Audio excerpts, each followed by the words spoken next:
In the heart of New Zealand, there's a town where the thunder of hooves built a legacy of champions, but it's the quiet moments that truly define it.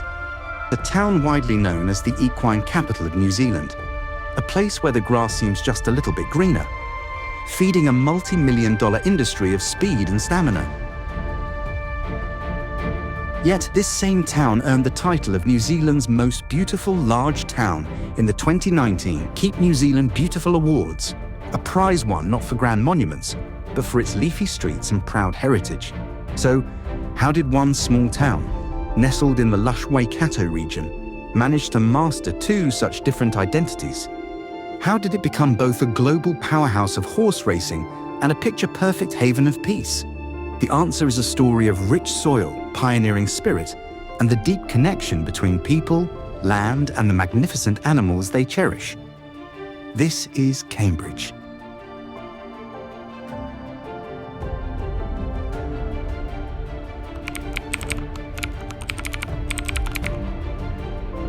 Spend a day in Cambridge, and you'll quickly get it.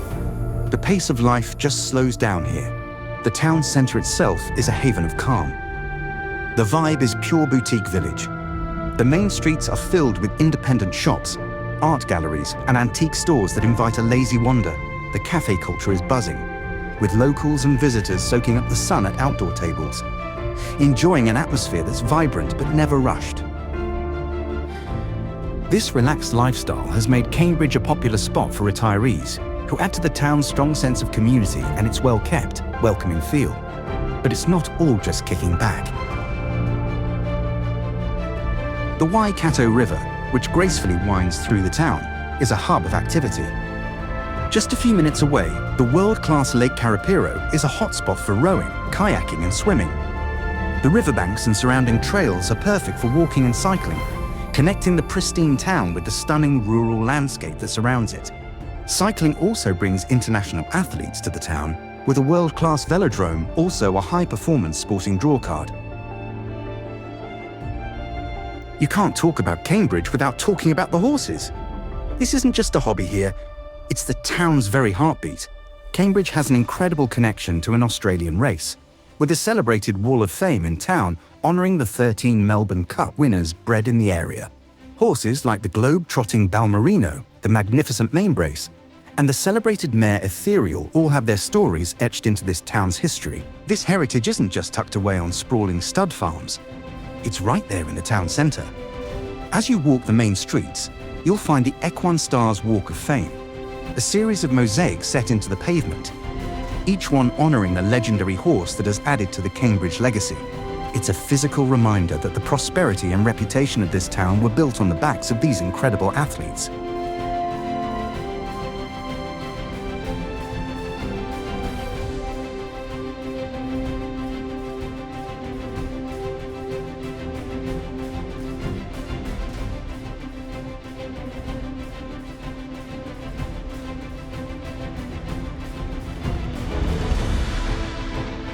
Civic pride is perfectly captured in the story of the Cambridge Town Hall and its most determined champion, Mayor William Francis Buckland. Buckland, a former Member of Parliament and well-known cricket player for Auckland, moved to Cambridge around 1894 and quickly became a driving force in local politics. He was a man with a clear vision. Serving as mayor, Buckland was determined to modernise Cambridge, and the crown jewel of his plan was a grand town hall. The townspeople agreed to a £5,000 loan for the project, but there was a problem. The lowest construction bid came in £194 over budget. When the council refused to approve the extra cost, Mayor Buckland, in a moment of high drama, resigned on the spot. But his resignation didn't last. Just 2 days later he returned, having secured the necessary support to push the project forward. The magnificent hall opened in 1909, a monument not just to civic pride, but to the unstoppable will of the mayor who refused to take no for an answer.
Nowhere is the blend of past and present more alive than at the Clements Hotel.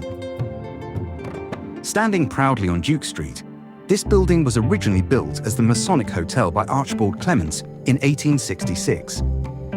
For over a century, it was the social heart of Cambridge, hosting countless events and gatherings. But the original timber building was destroyed by fire in 1911 and rebuilt a year later in a Grand Beau Art style. After falling into disrepair, it has been given a new lease on life. Following a meticulous multi-million-dollar restoration, the hotel has reclaimed its place as a town icon, reopening as the Clements in honor of its founder. The restoration lovingly revived its heritage features, from the sweeping wooden staircase to the original stained glass windows. But deep in the 150-year-old basement lies a modern secret. This space has been transformed into 1866, an atmospheric speakeasy bar inspired by the Prohibition-era haunts of Chicago. We came back later in the evening once it had opened to check it out.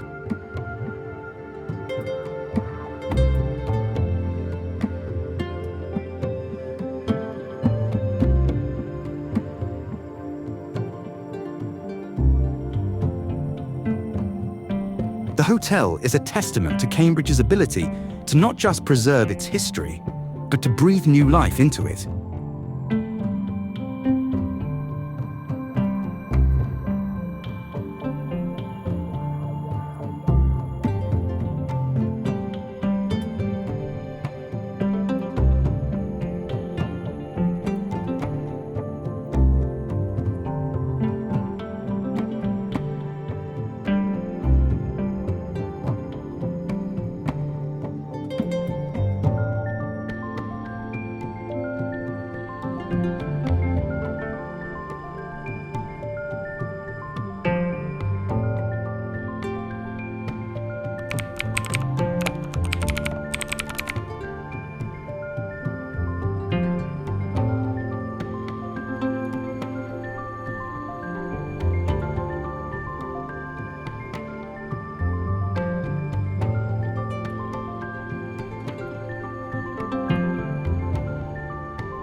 The clever reimagining of historic spaces is a theme in Cambridge. A perfect example is the imposing brick building that now houses the popular Italian restaurant Alpino. Originally opened in 1908, this was the town's main post office, a central hub for daily life for nearly a century. Arguably, its most striking feature was its 18-meter clock tower, which gave Cambridge its time before radio signals were common. The tower was removed in the 1930s after an earthquake, with the clock eventually rehoused in its own dedicated tower that stands on the main street today. The post office building itself was eventually sold and has been transformed into a lively restaurant. Inside Alpino, you can dine on modern Italian food in a space that honors its past, blending a rustic, convivial atmosphere with the grandeur of a significant heritage building. It's another example of how Cambridge holds on to its history by giving it a vibrant new purpose.